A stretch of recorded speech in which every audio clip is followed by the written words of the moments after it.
All right, well, let's go ahead and begin. Welcome everybody to the InsideSales.com product training webinar. Today we're going to talk about PowerStandings and specifically using challenges to gamify your employees' experience.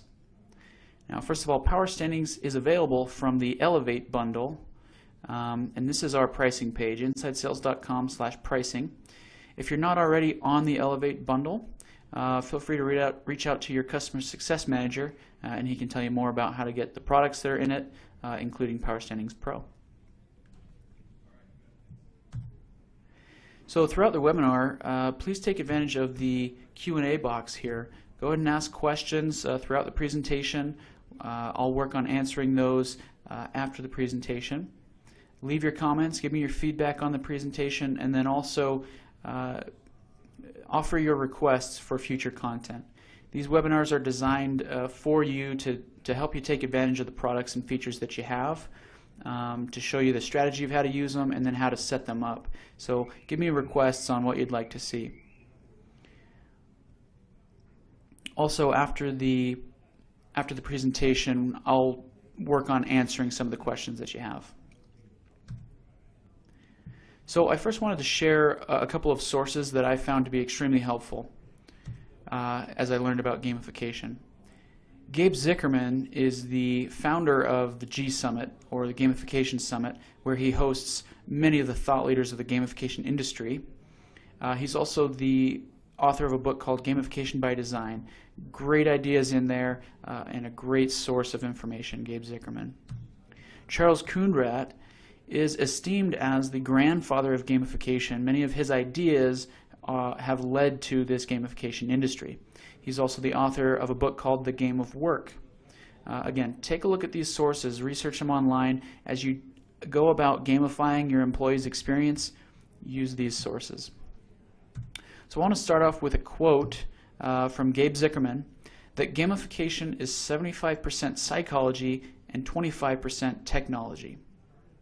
So if we take a look at the technology that we often implement, it's leaderboards up on the wall that are dynamic and flashy and engaging, but it's also making sure that we have the same metrics and achievements and points right in front of the reps on their computer screens. And to be able to manage all this data, from points, achievements, challenges, for individuals, for teams, across departments, etc., you need technology to manage all that data. So technology is a very big part of gamification and to pull it off and to have it be comprehensive. But it is a smaller portion of what makes gamification successful. So what we're going to do is take a look at how many people try to implement just the technology and fail, and then we're going to look at how to successfully gamify, successfully use gamification.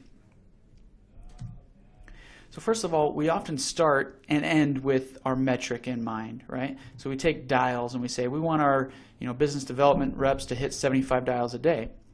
And so we implement the technology of gamification by putting up leaderboards and showing them where they're at with their own dials. We give them points and incentivize them with those. But essentially all we're doing is, hey, if you get enough points, I'll give you a reward. If you don't get any points, well, we're going to have a talk. So we're still doing the carrot and stick management. We're just using the gamification technology to pull it off. And so there's a problem there. We're not successfully gamifying the experience. Well, how do we do that? That's where the 75% psychology comes in. Gamification is really about the psychology of motivating people to do certain behaviors.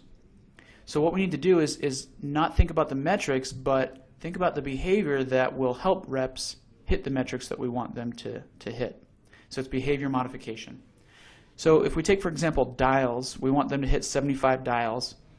What behaviors will help the reps make 75 dials every day? And why aren't they hitting 75 dials? Well, we may look at their day and find that there's certain times where they're not as efficient as others. The morning, the after lunch, and the closing time slump, right? They get in at 8 o'clock in the morning and don't start making dials till about 9. They come back from lunch and they're in a food coma until about 1. Or they look at the clock, it's 4 o'clock, which is close to 5 o'clock, which is closing time, so I'm kind of checked out. So there's these times that if we can modify their behavior during these times of day, then we can help them hit the metrics that we as managers want them to hit.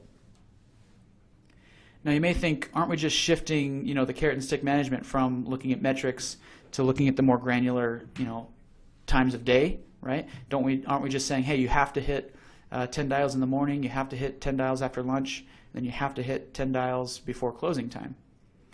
Well, if we are, we're still doing it wrong, right? We're looking at behavior, but if we're making them have to do things, then we're still doing it wrong. Charles Kuhnrath offers some insight into that by saying we need to change our language from have to want to. We need to be able to get our reps to want to do the things, the behaviors that we need them to. So again, how in the world do we get people to want to modify their behavior? That's the psychology, and let's take a look at that. One of the mechanics in gamification are challenges, and that's what we're going to look at today. Challenges are going to help you get your reps to want to modify their behavior so they hit the dials that you want them to, or the metrics that you want them to. And why does it work? First of all, people don't want to be bored, right? If you put up a leaderboard and say, here's your dials, for every dial that you get, you're going to get a point. It soon becomes very boring because you do one action and it leads to one outcome every single time. It's just boring. People want it to be changed up, right? They want it to be interesting. They want it to be exciting. They want this level of uncertainty, right? Now, uncertainty is intrinsically exciting and engaging. People like uncertainty. And that's why challenges work. So I'm going to give you a quick story, an example about dirty socks. As a dad, I come home and one of my metrics is I want to see a clean room, right? I want my kids to have clean rooms. So I go home and I see dirty rooms and I say, hey guys, you need to have clean rooms. I'm going to give you 10 minutes. Clean up your room, please. And if you don't, I'm going to ground you. And if you do, I'll give you a nice dessert after dinner. Well, 10 minutes later and absolutely nothing has happened. They weren't excited. They weren't engaged. They didn't want to do anything. So that's my carrot and stick management. It just didn't work. Then my wife comes in and she does this. She says, hey guys, do you see the dirty socks on the floor? Let me see how many socks you can pick up in 10 seconds. And she starts counting. 1, 2. And immediately, each of the kids is off grabbing handfuls of socks. And before she even gets to 10, they're there with their handful of socks saying, how many did I get? How many did I get? Right? So it was the challenge. It was exciting and engaging. And yeah, these are kids, but you know what? It works equally for adults and your sales reps. So it's going to work. So let's take a look at some of the metrics that we as managers want to hit, but then let's focus on the behavior that we can gamify to get our reps to hit those metrics.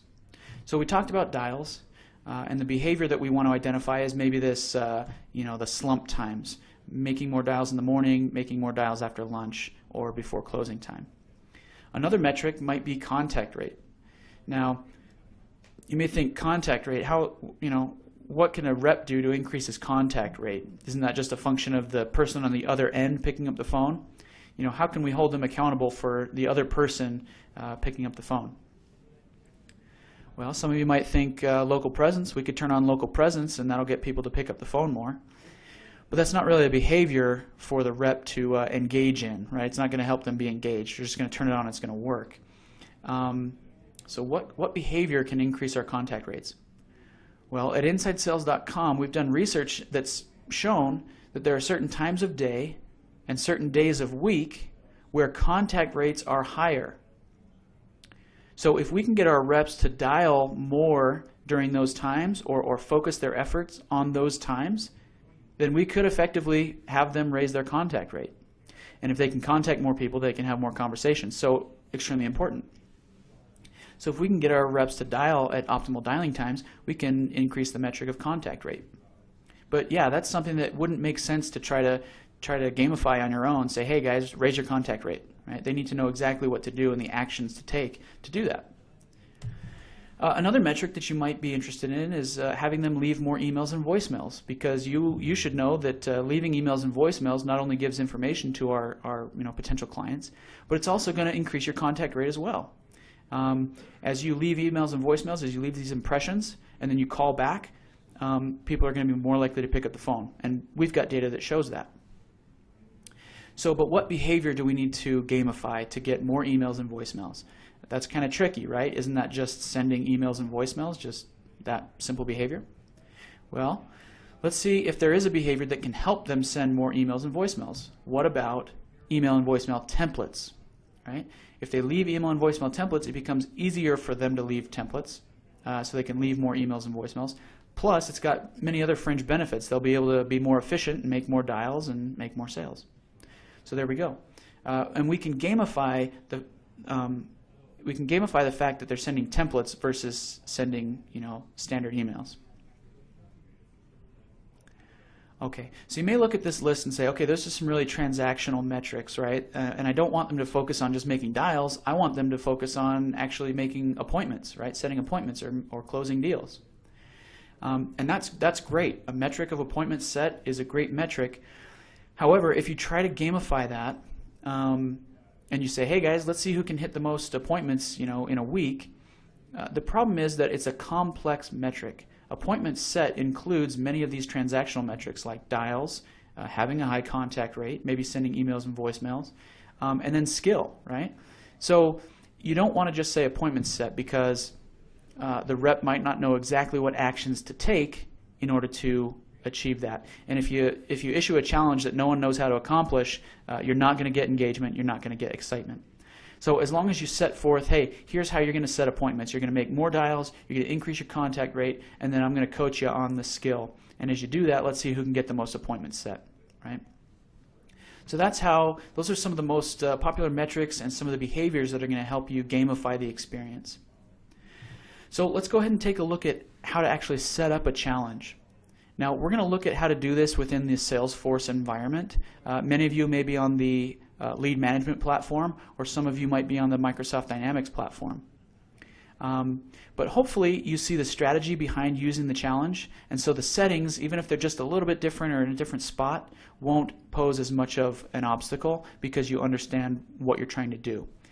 However, if you can't find a setting or you're not sure what a setting does and I didn't explain it well, you can always call into our support line and they will be able to walk you through it and help you out. So let's go ahead and create a challenge then. So in Salesforce, I'm going to go to the Inside Sales tab. And in the PowerStandings section, there's a link to challenges. I'm going to go ahead and create a new challenge.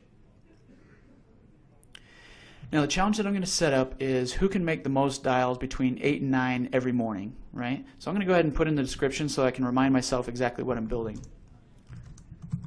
Who can make the most dials between 8 and 9 every morning? And we'll give it a name then. Let's give it a creative name that when people see this name, they'll know what the challenge is. Let's call it the Early Bird Challenge. And then the time period, I don't want it to just happen once. I want it to occur every day, right? I could go weekly or monthly, but I want to go every day. And I'm going to start at 8 a.m. and end at 9 a.m. Right? And then I want to put it agent versus agent, every man for himself, right? I could go team for team, but I'm going to go agent versus agent. And then this is who can participate, what teams can participate. If all your reps are on one team, then you include this one, and it's agent versus agent. Okay, so what we've just set up was when the challenge is going to occur and who can participate. The next thing we want to do is say, what are the challenge requirements? What do you have to do to win? We can do a race or we can do a timed event. A race would be, hey, first 1 to 10 dials. Now I don't want to do that because if they hit 10 dials, then they might just stop, right? I want to see who can make the most dials in a timed event. The KPI is dials, and the operator is most. So who can hit the most dials between 8 and 9 every day? And I don't want it to run on the weekend, so I'll just uncheck this box. So there you go. We've just created the challenge for who can make the most dials between 8 and 9 every morning. Now, the third step is to set the point rewards. If you win, what do you get? So first place gets 300 points. We'll add the point rewards. Second place gets 200 points. And third place gets 100 points. Now, you may think, traditionally we reward the top 3, right? Gold, silver, and bronze. But with gamification, you want to make sure that you're rewarding people for doing the right things. It's about behavior reinforcement. So instead of stopping at third place, let's make sure that everybody can at least feel like they participated and won something, or at least as many people as possible. So let's include fourth place at 50 points, fifth place at 25 points, and we're running out of points, so let's go to sixth place at 10 points. And there you go. That way, even if you didn't win first place, you're still reinforced for doing the good behavior. All right, so we've just created the early bird challenge. This is going to, you'll let your reps know that there's a challenge, and I'm going to show you what it looks like from the user's perspective, how they know a challenge has occurred. But obviously, you're going to want to hype them up and let them know that we're, doing these new challenges. So anyway, we're going to save this challenge. You'll notice that the early bird challenge is there, and it's scheduled for tomorrow at 8 a.m. and then it ends tomorrow at 9 a.m. And this will automatically happen. It'll automatically start at 8 o'clock, and it will automatically recur every day. You as a manager don't have to go in and manage this new challenge. It just runs. And you can see these iterations here, early bird number 2, 3, 4, 5, 6, etc. So it's going to happen every day. All right, so let me just show you quickly what the user is going to see. Now, hopefully you've got a dashboard up on the wall, or the leaderboard's up on the wall. So if you go to your leaderboard that you've created, and you open that up, we're going to see an event feed off on the side, and you'll see that one of these is that a challenge has started. It's the early bird challenge. And one of the settings you can do is called a full screen takeover, and it will, when this challenge starts, it'll take over the whole screen, do lights and sounds, and get everybody excited about starting this challenge.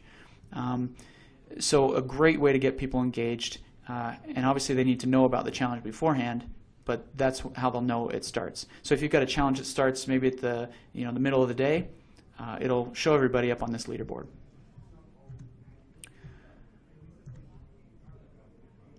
All right, so now we're going to go ahead and I'm going to take a look at the questions that you've had, and let me see if I can answer some of them. If you have specific scenarios, I'll try to address those. But realize, I'm not the expert in gamification, and if you do want to learn more about it, like I say, I really recommend looking at some of the content from Gabe Zickerman and Charles Kuhnrat. Great content out there on the internet. Also, the questions that I don't answer today, I've got a log of, and I'll go ahead and try to respond to some of those as I can. So thank you for being here. Again, we're going to try to do these on a regular basis, probably weekly, but just watch for the invitation from your success manager for the next event. And again, if I see an overwhelming request for a certain product, I'll focus on that the very next time. So thanks for coming here. I hope you learned the strategy of how to use challenges and how to actually set those up in your system. Let's go ahead and go to the Q&A.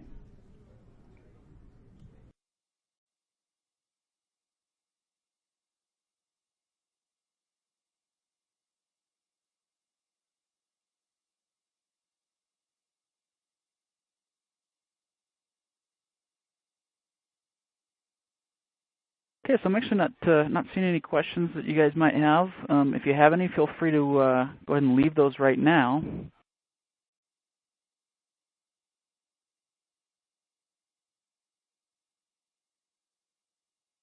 But if you're not having any questions, you can feel free to jump off. One thing I learned from this is that it's such a short time span. We're doing about a 30-minute segment. So what I'll try to do next time is maybe start about 5 minutes later, because I know that some of us came in a little bit late.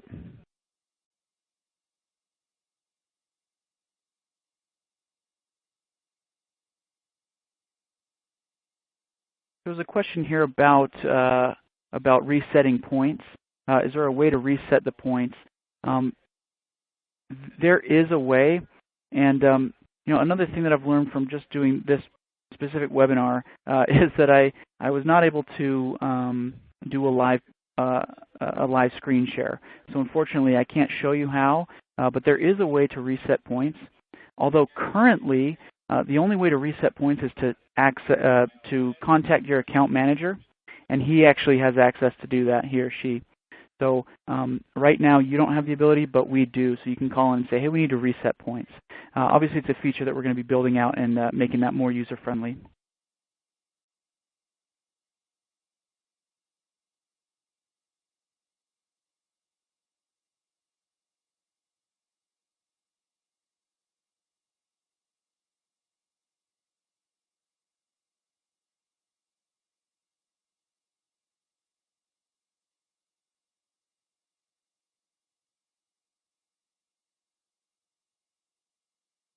So there's a question about how to display PowerStandings, whether we want it, up on the wall or up on the desktop.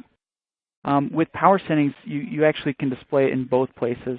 You have the leaderboard up on the wall, and then when they're in the Power Dialer on their computer, there's actually a standings bar that will mimic all the different metrics that you want them to be mindful of.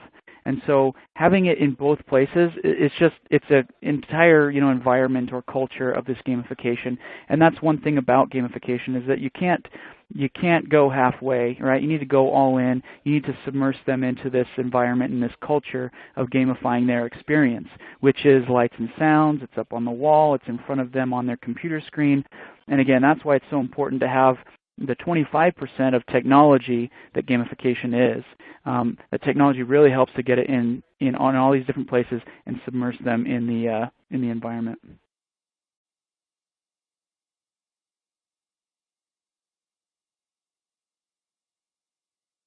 A few questions about not knowing where the PowerStandings section is, or maybe the challenges. At the very beginning, maybe we missed it, and again, I apologize. I'll try to start just a little bit later next time, meaning I'll have a delay of about 5 minutes so that everyone can get in and be ready. But PowerStandings is a licensed product, and it's available through the Elevate package. Or the Elevate bundle from InsideSales.com. If you're not familiar with that, or if you're not already on the bundle, talk to your success manager. Call them and let them know, hey, I'm interested in PowerStandings. How do I get a hold of this? But it's a licensed product, and so if it isn't there, make sure that you've got the license, or if you do have the license, again, check with your success manager, and we'll make sure that we have that enabled and that you're all set to use those.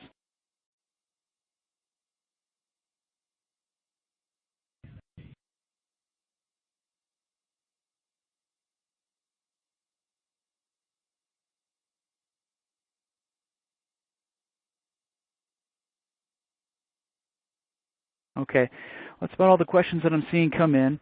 So I'm getting, I probably shouldn't say this, but I'm getting thanks. So hey, you're welcome. This is again all for you guys. So feel free, whether you leave the comment here or email your account manager or your success manager. Let me know what you'd like to learn about, whether it's more challenge or more gamification, whether it's reporting, whether it's more about building seek lists.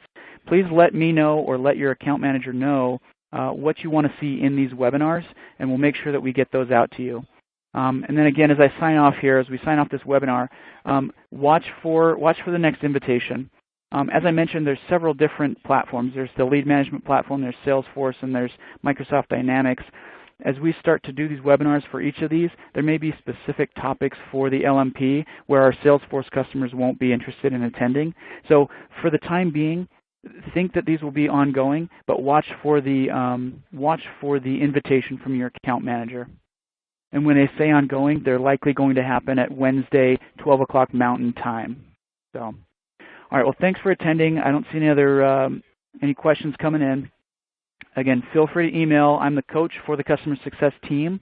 So anything that they get around these webinars will come straight to me, and I'll make sure that we get you the content that you want. So thanks for coming. Hope to see you again maybe next week in the next webinar.